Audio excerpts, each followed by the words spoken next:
Good afternoon from Delphi Economic Forum for one more time, and we're here to with the panel of the roadmap to sustainable shipping, and I would like just to thank you all, of course, for being with us here in Delphi to discuss about very important issues, because the roadmap to sustainable shipping aims to fulfill the clear need to reshape the way shipping operates in the face of current and future challenges. From a changing climate and the need for rapid decarbonization by 2050, to increase scrutiny and pressure from investors, leaders, and other financial stakeholders to improve sustainability performance and reporting, to the labor and human rights risks faced by seafarers worldwide and highlighted by the ongoing crew change crisis. The main discussion topics that will concern us today are decarbonization, ESG, sustainable shipping, technology, human element, and diversity and inclusion in shipping industry. The fact that we are hosting 4 active women in shipping, leading either their own companies or important departments of major shipping companies, it is a proof that shipping offers opportunities for whoever wants to work for it, and this is exactly the point we all want to stand here today. Let's not forget that the vessel is always and remain a lady. So allow me to welcome Helena Athoussaki, Head of ESG, Sustainability and Climate Change of Motor Oil Group. Thank you, Helena, for being with us.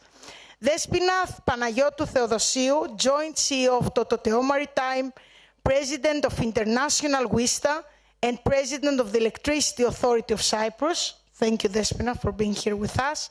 Elpi Petraki, Operations and Chartering Manager of Enea Management and President of WISTA Hellas. Thank you, Elpi. And last but not least, Katerina Bodouroglou, Managing Director of STEM Shipping. Thank you, Katerina, for being with us. And I will start with the questions in order not to lose time. Helena, technology and sustainability go hand by hand. How shipping can be sustainable? Thank you very much, Danae. Thank you for the organizers. I think shipping is a sustainable sector. And the reason that it is sustainable is because it's responsible for 85–90% of the international trade and emits only 3% of CO2 emissions.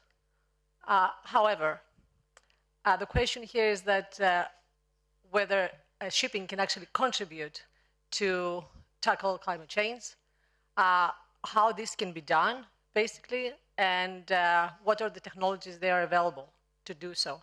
And these sort of things are questions and discussions that are taking place in the boardrooms right now.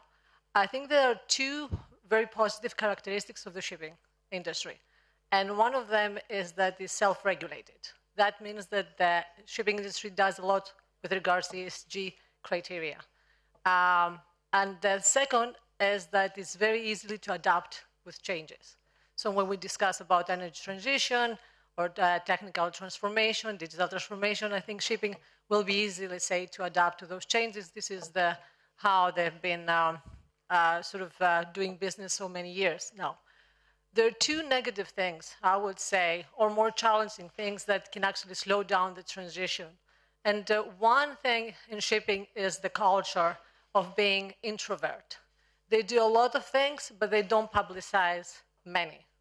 And one of the reasons is because they just don't understand the communication aspect of this. They don't want to do greenwashing, which is a really good thing. So they really want to do things operational, but not say too much. However, the world has changed, and financial institutions are asking more and more things with regards to ESG criteria. The second is that it's a capital-intensive and market, and therefore, that will be difficult for sustainable investments. So I think that now more than ever, I think what the previous panel said about collaboration is very important. So I think that COVID, climate change, the energy crisis right now what made happen is to bring all the industries and the regulators and the governments to be able, let's say, to find solutions on these events that is quite, I would say, horizontal. So if you do collaborate and you find, let's say, for instance, what is the best technology mix with regards to decarbonization with your stakeholders, for instance, for shipping, discussing with the shipbuilders, discussing with the regulators, discussing with the energy providers, like motor oil, for instance, what is the next day for energy transition, then I think that we will have a different type of an agenda. So I think that, when we discuss about net zero transition, we need to understand that it's going to be a fundamental change in this transformation within the world economy. And I think that for that reason, energy and mobility, which are very vital, those two systems, need to be able to collaborate in order to have three things: technological, human, and physical capital. Very important. Dear Despina, you hold three very important positions, as we mentioned before. According to your opinion, how does both shipping and women themselves support diversity and inclusion within the industry? What are the steps need to be taken, and do the industry, men and women, or all of them, need to change their perspective? Thank you, Danae, and thank you for the opportunity to be here. The word diversity has been used so much in the last few years, a bit like being green, that I'm afraid it's in threat of losing some of its meaning. And I know that's a weird statement to make, being the president of an organization that promotes diversity. I think when we talk about diversity, we need to always remember that it's a multifaceted concept. We need to be diverse in our business, in our lives, and all voices need to be able to have an equal footing based on their capabilities, on their experiences, instead of their gender or their race or their color. But yes, I believe that perspectives need to change. First of all, I don't think it's only the responsibility of women to change that. And it's not only about women believing that they can make a change or that they have the right to be a part of the changes of the industry. I think it's also about all of us together being able to achieve this change or even overcome the fear of change, which is something that still holds very strong, especially in our industry. It's also about leaders being aware of how their decisions are impacting the workforce, and especially at this time where in our industry we're facing so many technological changes, we're witnessing really fundamental changes, like digitalization, for example. It's creating new opportunities and it's speeding up this change. So we already see that in our industry there are so many solutions being provided. We see drones, we see digital control centers, we see a portion of the industry believing in autonomous shipping or in the fast and quick communication in providing decision-making support. So with that being said, and I have to also mention decarbonization. I mean, with the war, I'm afraid that we're seeing some voices advocating for more conventional, ways of energy. But I hope that we will continue talking about decarbonization and pushing for it. So I don't think that the technologies that created the problems are the technologies that are going to solve them. And this is where diversity comes in. We, as an industry and as a society, we're changing. We are changing our mindset. We are challenging the status quo. And diversity, I believe, is the key to getting this right. Diversity it can be the solution. Our industry needs new thinkers. It actually needs a diverse array of new thinking. And I believe that everyone should have the opportunity to be part of the answer. I was in some discussions yesterday in the Inclusivity Lounge, and they were saying that okay, it's not so nice to say, but men are harming more the environment than the women, and the research are saying that the women can help more in the climate change solution. So I don't know how this can be combined, but we're here to combine everything. Thank you very much. Katerina, you are a young, promising, and very active woman who has been raised in shipping, from a shipping family, and now you're managing director of STEM shipping. How do you consider the future of shipping and your company, and how easily can you combine the old with the new? I think combining old and new is more of a necessity than a choice.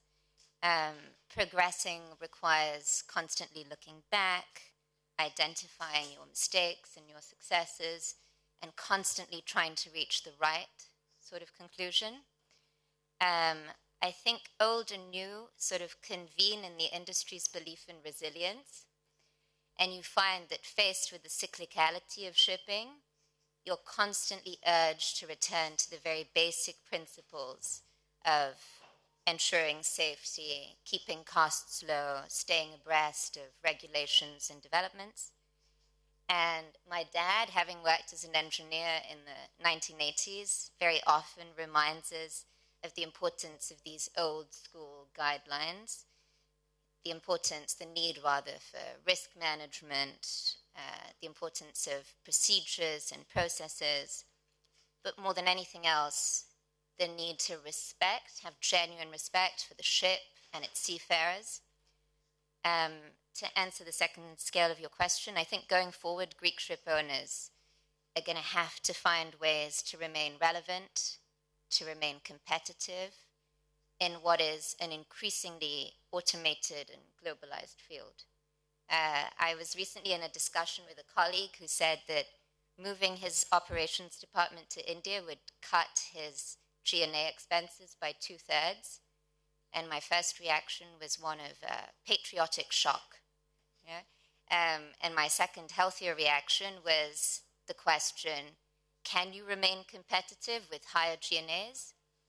I think the answer is yes, provided that you invest in the right asset, you invest in the right technology, and primarily in the right people. And you find that looking back, Greeks have done incredibly well in shipping, and especially in comparison to perhaps their European peers. And the main tool that they've deployed is adaptability. So going forward, I think we're going to have to revisit the same toolbox. It's very important, and I will add, because I'm also coming from a shipping family, never forget from where you started and who helped you. Yeah. It's very important to combine the old with the new. We need it in shipping, and we need to be all together. So it's very great. It's very important what you said, just to be able to adapt.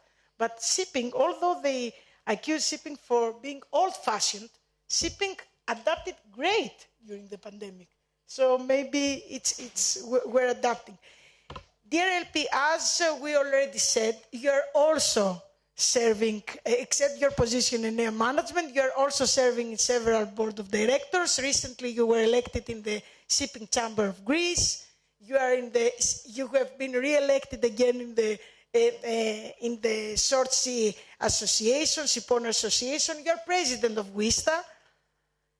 Could you please share with us how important is all the shipping organizations and stakeholders to be in the same round table discussing about current challenges and opportunities and where we stand at this moment? We heard a lot of this mentioning it to the previous panel. So as you are in several boards, where you sit?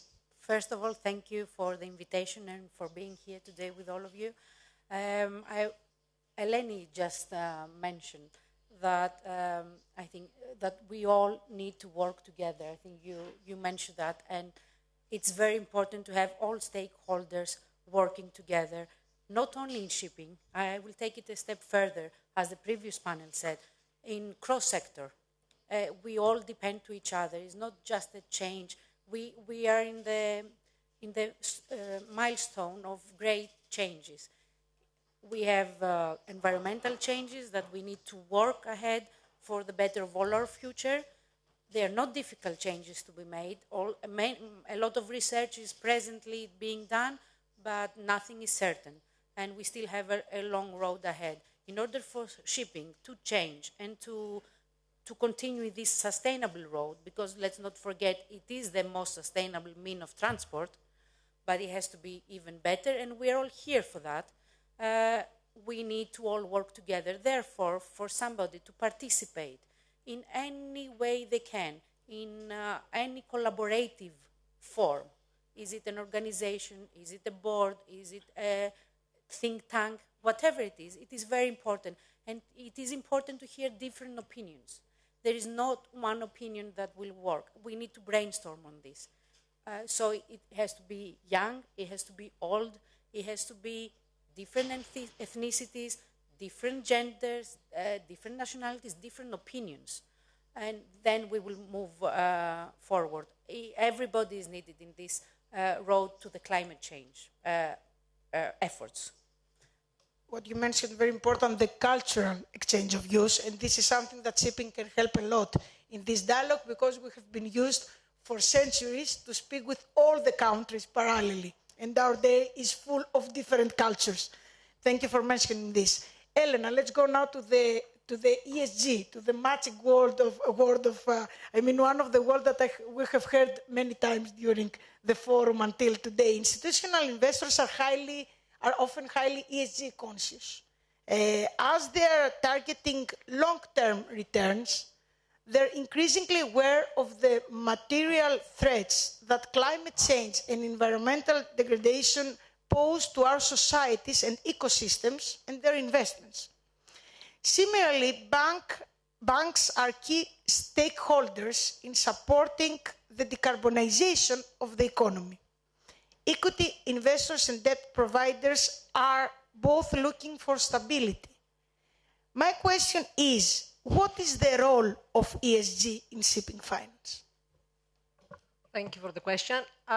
It's very important, the role, as you can imagine. I mean, as I said before, it is a capital-intensive industry, and therefore they need capital from the financial institutions. The financial institutions, at the moment, they have a great pressure coming from the EU, in particular, on the sustainable finance, the EU taxonomy, on the green bond standard, and many others to come for the financial industry to pressurize, basically, the ESG investments. So when they want to make a decision, the financial institutions, they will ask the companies to disclose ESG criteria, environmental, social, governance criteria.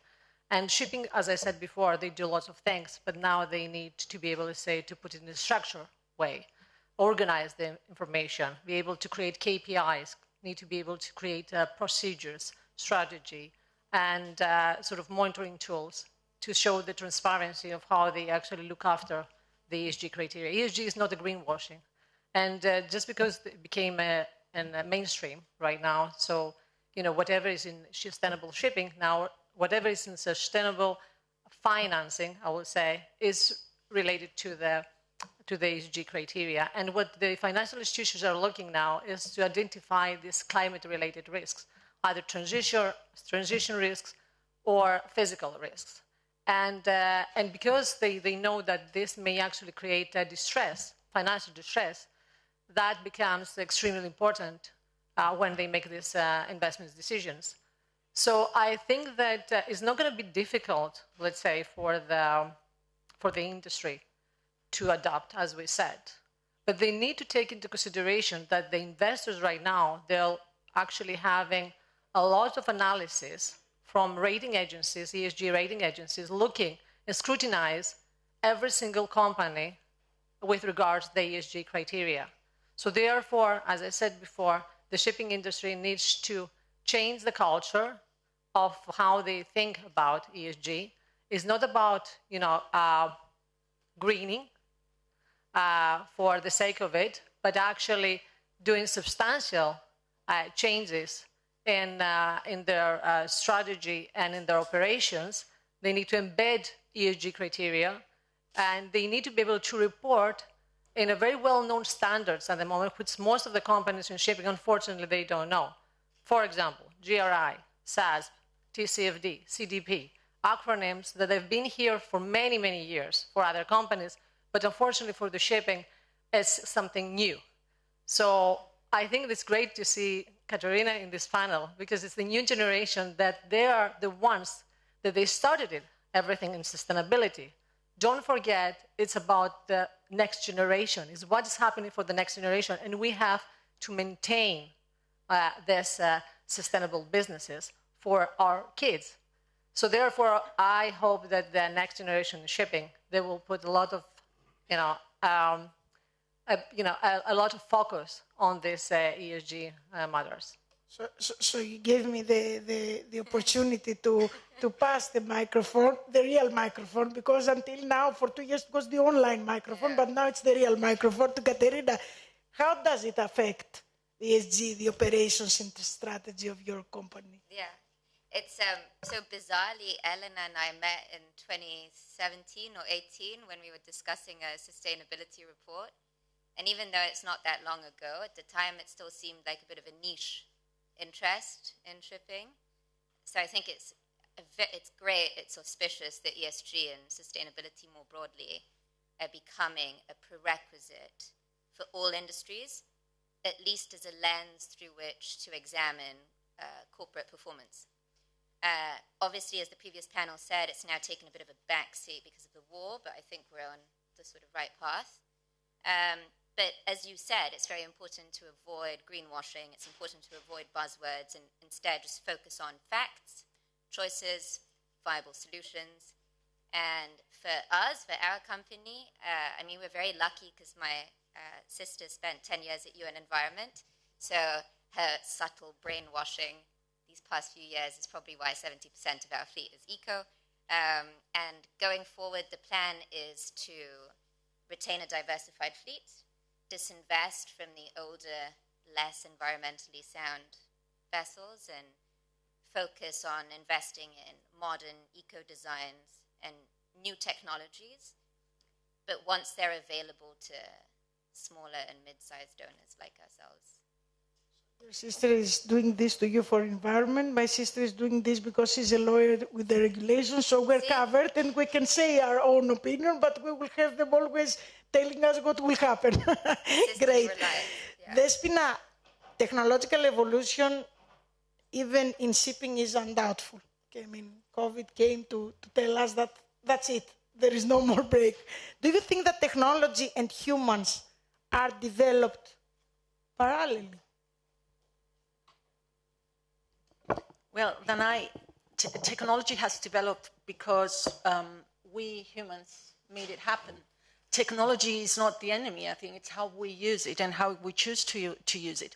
And we create technologies, we create new tools because we as people have an innate need to seek progress. And that's where it comes in. But technology and progress sometimes come with fear. And in our industry, one of those fears that has been more prominent is how with technology, there is a fear of job loss. However, many times we're having this discussion about job loss without having a parallel discussion about new jobs being created because of these new technologies. A couple of years ago, maybe 3 years ago, the World Maritime University published a report about this, and it really highlighted the new jobs that are going to be created because of technology. However, they also did report that some jobs will become obsolete in the shipping industry. But that's not a bad thing. It's actual evolution. As the world evolves, we have a need for new jobs. 50 years ago, there were people selling, books door to door, or there were switchboard operators. So with technology, there is change. But what we do need to be discussing constantly is that our workforce needs retraining. We need to make sure that they stay on board, that they are retrained, that they have the tools to be part of the transition. Otherwise, that's where we're going to fail if we don't do this. Great need of upskilling and reskilling. Yesterday, I will add. Elpi, how important is short sea shipping for EU supply chain, and how Greece and Greek shipping contributes in it. We're mentioning this because it's very, very important to see the short shipping. And let's not forget that Greece, 85% about of the Greek shipping companies are small and medium shipping companies managing 1 to 7 vessels. So many of them are in the short sea shipping. Thank you, Danae. I tried to find out numbers just before coming here. I came up with a report from the Aegean University mentioning that 60% of goods travel by sea in the European Union, in Europe, not in the European Union, is by short sea shipping vessels.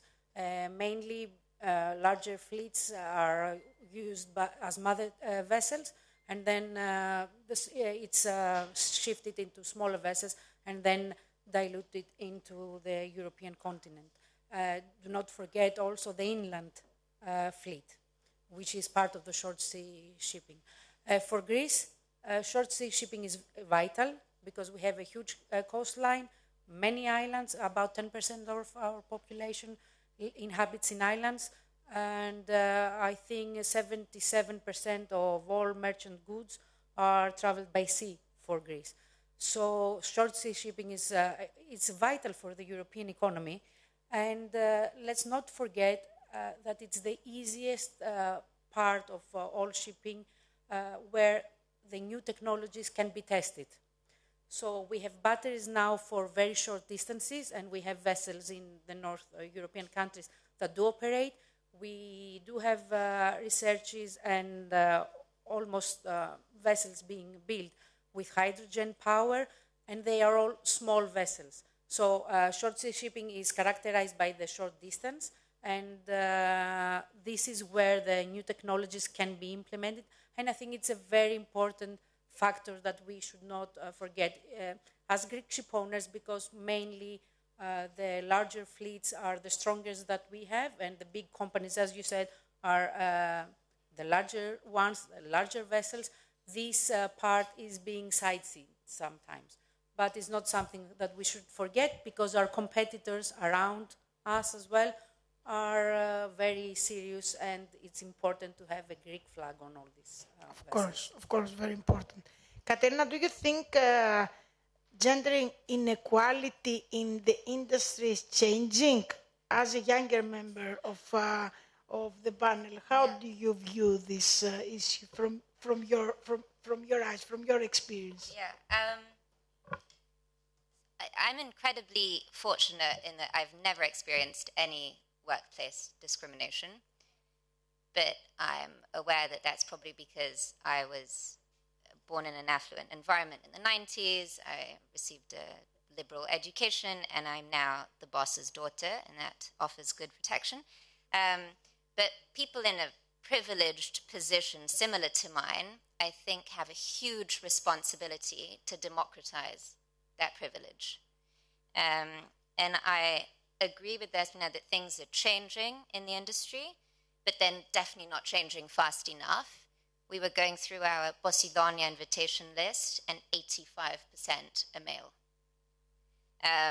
So if you'll allow me, I'd like to encourage all the women at Delphi to help and protect each other. And I'd like to encourage any politicians at Delphi to legislate in meaningful ways. For example, by equalizing statutory paternity and maternity leave, which I think would make a difference. And I'd like to encourage any men at Delphi to take a stance on these issues, don't consider them sort of niche, and practice what they preach, and do their best to raise daughters who are independent and have faith in themselves. I fully agree with you. However, I will be, not because I want to be against what you said, I fully agree, is that I had the honor before 7 years, I came from the first Delphi Forum, and immediately when I said that, it's important for shipping to be here, and also Mr. Papadimitri is here, that he's also doing great job for shipping to be here, the shipping family to be here, because we're a family.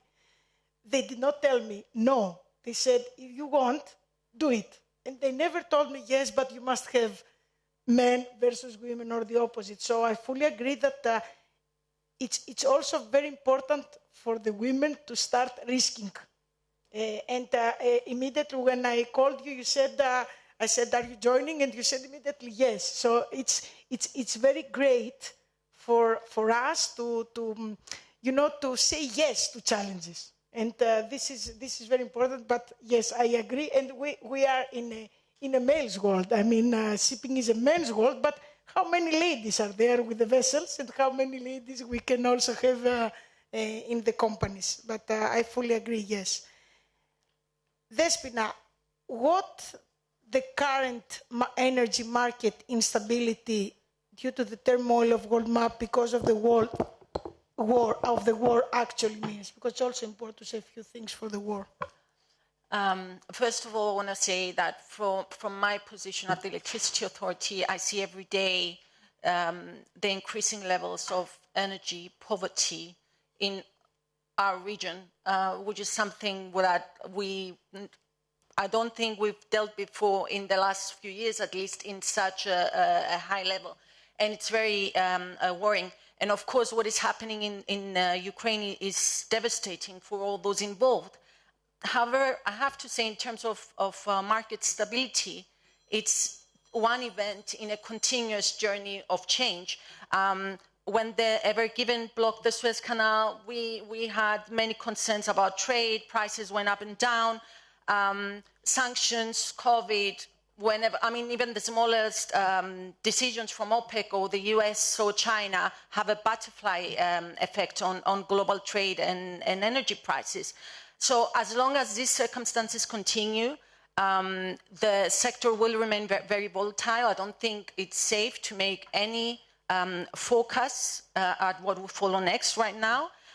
However, with this situation, I feel that the discussion about a clean energy future has also moved to one of energy security.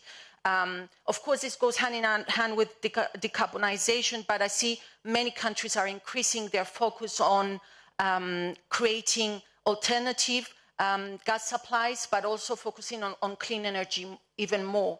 And I think that will be a part of the answer. This will definitely affect shipping. We know that shipping will remain very sensitive to pricing, and of course we know that a very big say goes to our customers and to the cargo owners, and they are very much pressed for reporting emissions, making change. So I think this definitely will continue affecting our industry, and I do see it as a sign for the future and where we're heading. So we're running out of time. So one word from all of you. If we're meeting again after 12 months in the same panel, what would be this that you would like to do more things, in which, of everything that we have discussed, in which you would like to work more? Elpi. I would like to see cooperation being honest and true. And I think through cooperation, things can change, even in Ukraine, even globally, in all matters. Cooperation will bring peace and health everywhere. Helena? Well, I just want to see shipping to be more transparent. So you will work on being more transparent? Yes. Okay. Yeah, that is what I want. I would like to see shipping, of course, collaboration is first, right? And I would like to see shipping to be more transparent, to see more sustainability reports out there. Another thing I want to say is that, and we will see definitely, the energy independence that we need is going to be hand in hand with sustainability. This is what will be the next, maybe, title of your panel. Okay, great. And then we found also the title, Despina. I think energy independence is very important. This is what we're seeing right now, energy independence for Europe. I know this cannot happen in a year, but I do hope that we will be entering into more discussions about it and seeing some progress. We're sure that from your position you will work on this. And last but not least, Katerina? I think it'd be fun to quote everyone and see if they've changed their views in 12 months. Great. So I would like to thank you all for joining this panel and all of you that we had. Thank you.